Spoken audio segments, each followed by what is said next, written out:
Open-E JovianDSS Up32 comes with another great feature.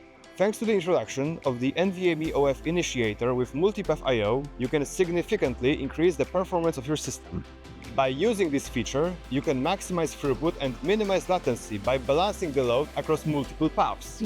If you want to see an example of hardware that can utilize this feature in practice, be sure to check out our certification report for the Western Digital JBoF, which was certified by our QA team.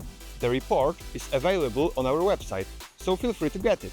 It's also worth noting that this JBoF was used in the development process of the NVMe-oF feature in the Open-E JovianDSS Up32, and then certified to ensure seamless work with our software.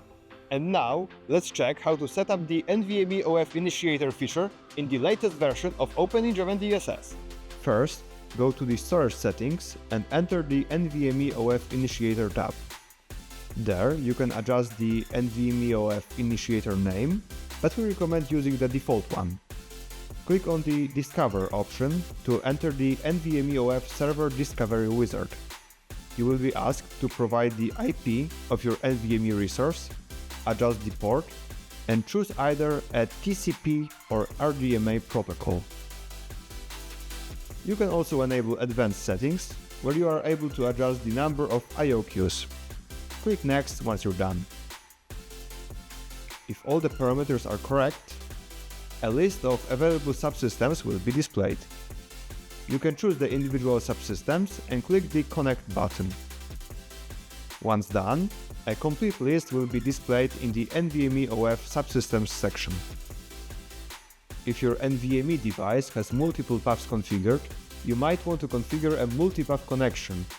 It is enabled by default in System Settings under the MPIO tab.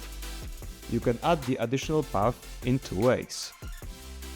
If you want to configure multipath to only a single subsystem, scroll down to find it and click Options Add Path.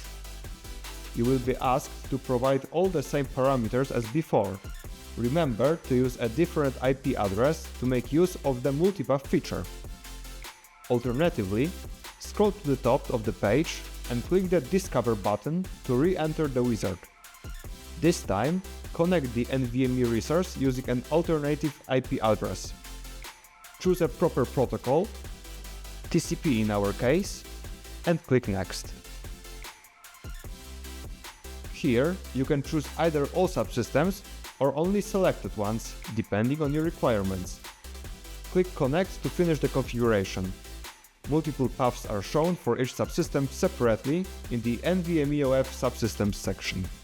This feature will be especially useful in hyper-converged environments, allowing you to utilize the full power and speed of your NVMe drives. Also, be sure to subscribe to our channel to be up to date with our latest ideas, tips and news on data storage.